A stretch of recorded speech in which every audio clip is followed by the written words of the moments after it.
Thank you, Claire. Look, as some listening will know, the issues I usually debate are ones that I believe to be a fight between good on one side and evil on the other. But this is not one of those issues, because in the years that I've spent reading, reflecting, researching, and over the last few months as the national debate has heated up, I've only ever witnessed good intent and good faith on both sides of the argument. Death unifies us all. And I genuinely believe that those on both sides are driven by a desire to alleviate human suffering. We already sanctioned suicide. We did this with the passage of the Suicide Act back in 1961, which decriminalised it altogether. Prior to this, anyone who attempted suicide and survived could be prosecuted and imprisoned, while the families of those who died could also be prosecuted.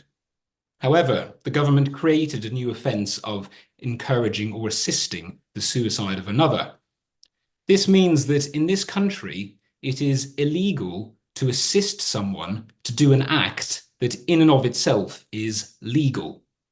This is a bizarre thing from a legal standpoint, and I believe the only example of such a thing in our law. So, if someone terminally ill or indeed healthy wishes to die and take a fatal overdose, hang themselves from a light fixture, tape a bag over their head to self-suffocate, handcuff themselves to something immovable and swallow the key, or throw themselves from a multi-story car park, this is legal, no matter the pain and suffering for themselves and their families. Death, yes. Dignity, no. And by the way, these are all case studies of actions sadly taken by terminally ill individuals in this country. But in fact, we go a step further. Not only have we legally sanctioned suicide, but we've created provision for people to end their lives, even if actions by medical professionals could save them. Under the Mental Capacity Act 2005, people can put in writing an advance refusal of various forms of life-saving treatment should the time ever come. For those dependent upon artificial ventilation to stay alive, they can choose to remove the ventilator. This is what Noel Conway, suffering from motor neuron disease, did in 2021. He died by suffocation while family members looked on. For those who choose to go down this route, it can take hours, sometimes even days, to die. Breathlessness, anxiety, respiratory secretions, and a death rattle caused by mucus in the lungs. Death, yes. Dignity, no. For those who are bedbound and physically unable to kill themselves in one of the lawful and proactive manners detailed earlier because of their condition, they can choose to starve or dehydrate themselves to death by voluntarily refusing to eat or drink. This is what happened to Tony Nicholson in 2012. Tony suffered from locked-in syndrome after having a stroke. He could only move his eyes, and he described life as a living nightmare. Dying in this manner can take days, sometimes even weeks. For the person themselves and their family watching on, they can expect delirium, weakness, extreme hunger and thirst, moaning, rattling, and severe breathing difficulties.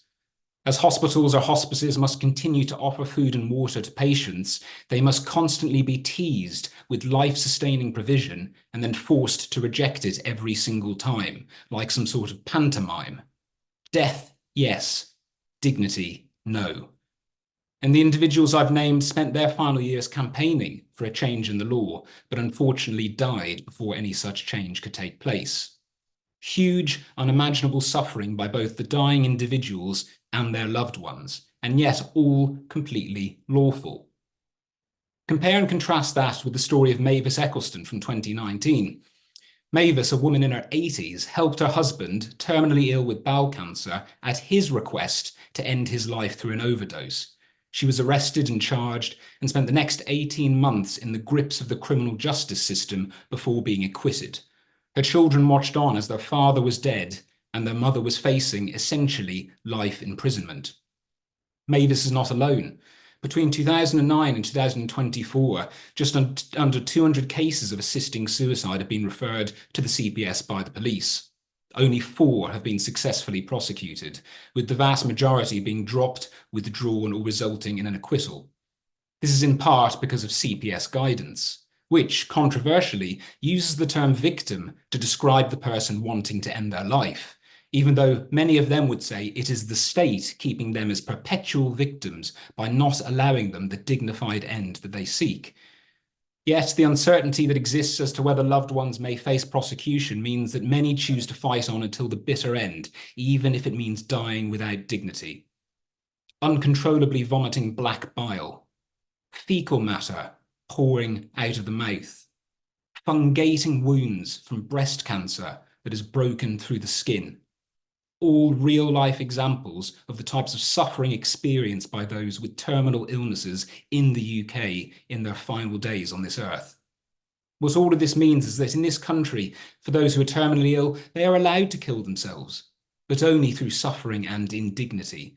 But for those who want to take prescribed medication to enable them to die as comfortably and peacefully as possible with their family by their side, such a thing is illegal. And that is why the law needs to change. So what are some of the main arguments against a change in law? Number 1, that we should focus our attention and resources on providing better palliative care, psychotherapeutic support, etc. Well, firstly, these things aren't mutually exclusive.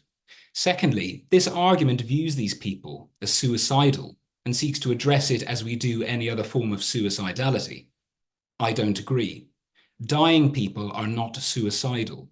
They don't want to die, but they do not have the choice to live either.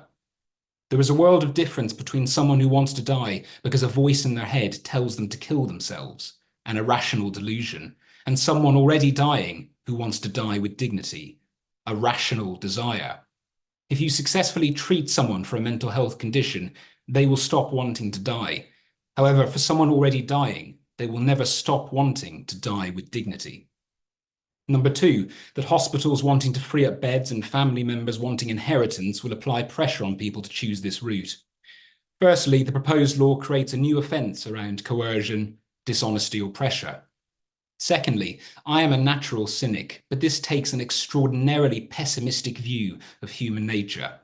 Those who go into medicine do so because they want to help alleviate human suffering. And when it comes to relatives, we know so often it is the desperate family members pushing for more diagnostics, more treatment options, more second opinions, anything to keep their loved ones alive.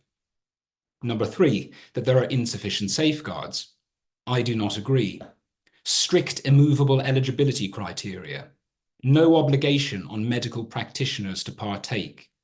2 declarations with independent witnesses, 2 medical assessments, including an independent practitioner, mandatory lengthy periods of reflection, a mandated High Court declaration, self-administration of the medication, and continuous monitoring by chief medical officers. This is robust. And finally, that this is euthanasia. This is not euthanasia whereby some individual or state institution makes a decision as to the worth of another's life. This is assisted dying for people who are already dying. Back in 2011, the then Lord Chief Justice said, the problems of assisted suicide should be decided by Parliament, which should be reflective of the conscience of the nation. Well, the time to enact this collective conscience is now. Polling shows the vast majority of the public support a change in law, and now even a majority of doctors support it too. Those who are terminally ill should not be forced to endure a torturous end. They should be able to die in comfort and peace before illness ravages their mind and body. The irony is that by giving these people death, it frees them to live. Instead of constant preoccupation and anxiety over their demise, or indeed making a premature journey to dignitas while they're fit to travel, they can spend their final few months on this earth amongst family and friends, safe in the knowledge they will die with dignity. I'd like to finish with a quote by philosopher Leonard Peikoff. Suicide is justified when man's life, owing to circumstances outside of a person's control, is no longer possible. An example might be a person with a painful terminal illness or a prisoner in a concentration camp who sees no chance of escape. In cases such as these, suicide is not necessarily a philosophic rejection of life or reality. On the contrary, it may very well be their tragic reaffirmation.